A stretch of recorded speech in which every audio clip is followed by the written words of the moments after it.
Whereas the village has determined the closed section administrative portion thereof identified in Exhibit A here attached are no longer confidential, no longer require confidential treatment. The village now desires to release said admissions or portions thereof. And basically goes on to tell you what Illinois statute, Illinois 5 ILCS 120/206 Part D. I move for its passage. Second. Motion made, motion seconded. Is there any discussion? Excuse me.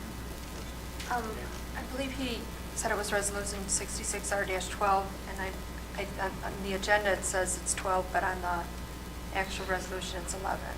Correct. It has been corrected. Okay, I just wanted to make sure we were voting on the right So one. this is Final document. 66-R11.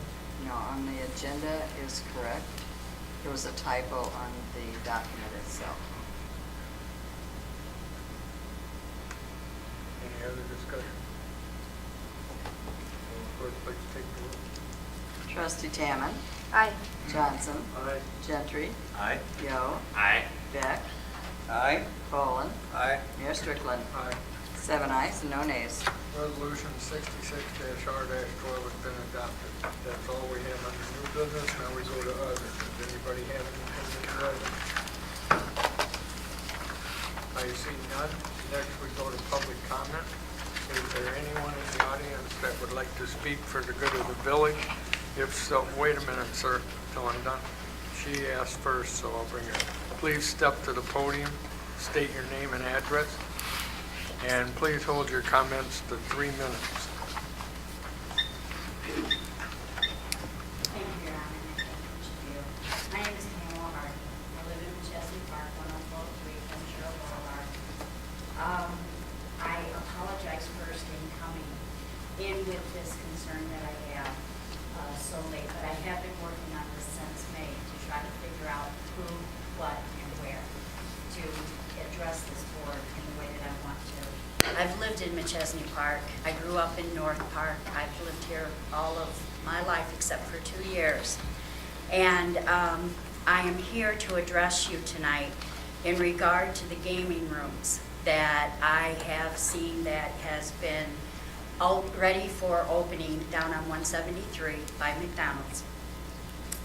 I had contacted the administration here this past May by way of phone, asking them what I needed to do in order to keep this from coming into our community. And at that time, I was directed and told that it wasn't up to this board, but that I needed to contact our Senator Dave Severson and Representative Dave Winters concerning this matter.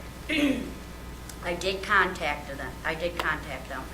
Both of them, it took a while for them to get back to me, but both of them did contact me back and said that it was not up to them, but it's up to this administration to say who and what is and isn't allowed into this community.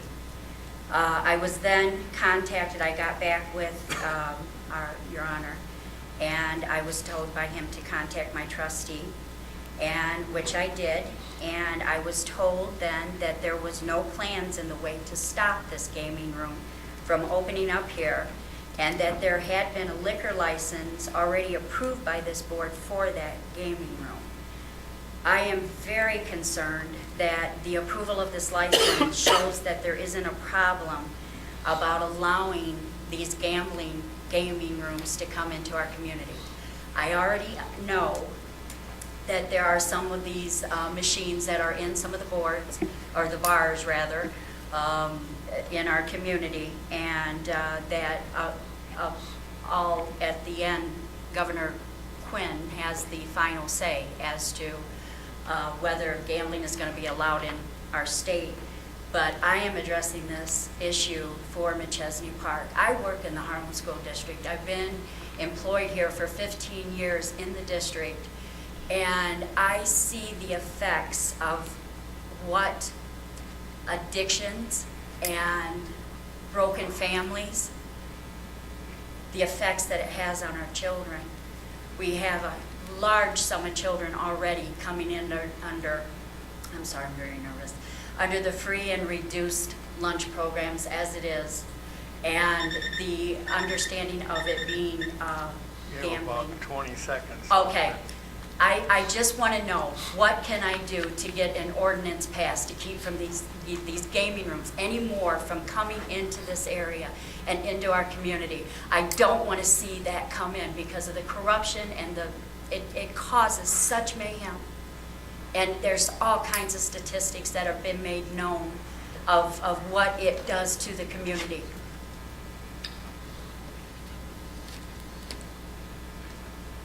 The idea would be to approach the board or your trustee or a committee and ask that that be evaluated. But what limitations can be placed? I don't know what more I can say. There is significant control at the state level. I do understand that, And so right? But this law, for what you're talking about, was passed way back in 2009. And talking to Dave Severson, Dave Winters, Chuck Jefferson, it's just a matter of them down in Springfield getting their act together. It's taken them 3 years for the paperwork. But legally, if they get their act together, we would have started a year ago, 6 months ago, 2 years ago. But right now, it's in the hands of the state legislature, and that's what I've been told. It is a legal law, but they've got to come up with the paperwork to back the law.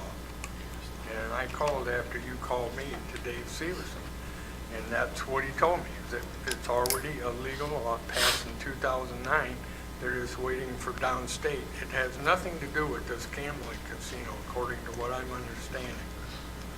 So, you know, if they get their act together and put it together, I don't see where we can do anything unless we pass an ordinance to keep it out. Well, I'll contact Peyton on this issue then, but I did want to address everybody here to let you know my heart's concerned about this. So thank you very much for hearing me out. Is there anybody else in the audience? Please hold your comments to 3 minutes, please. 10045 York, Carmelo. About this EPA, I know a little bit about them, there's a lot of them. Anyway, now you're talking about your garden erosion and all that stuff. And I give a lot of food to the pantries, vegetables, gardens, organic, all that stuff, you know. Now they're saying the next meeting will know more, which I agree. What you should worry about and talk to EPA, should stop all the salt trucks. Salt is a big, well, look at your cars, your house, metal, it eats it up. It does, you know, even the History Channel says salt's the worst thing for soil. What are you going to do about it? That's something you need to ask the EPA. Instead of picking on these gardens, which people love to do, good exercise too, ask them what they're going to do about salt. And it is, we should just stop using salt in the highways in our cities, village, because it turns your grass brown. The only thing salt is really good for, that type of salt, if you have an asparagus patch, you put salt on it now, you have better asparagus next year. What it does, it kills the grass and helps the asparagus. Believe that or not. Anyway, check out about the salt. I'll try to be here the next meeting. That's it. Thank you. Does anybody have any comments on what the comments were made? Trustee Duck. Yeah, I mean, and tie in with that same statement, you know, my father, for years before he passed away, had maintained the garden was probably 30 foot wide and somewhere between 50 and 60 foot long. Okay, and he grew his crop, and at the end of the year, he never went back to grass, you know, and I would think that we'd want to take a look, when we look at this erosion control, we want to look at for sloped ground rather than flat ground, because down where I live, in my district, is flat ground. Thank you. Anybody else? Well, we're talking about gardens. I still have a problem with telling people they can't reseed their yards next year. I have a real problem with that. So I need to talk to you about that. Anything else? Your Honor, Yes. I want to repeat again, the EPA has no set rules on this. What we make is what it's going to be. Anything else? I see there's nothing else, so I will entertain a motion to adjourn. So moved. Motion made, motion second. All in favor, say aye. Aye. We are adjourned.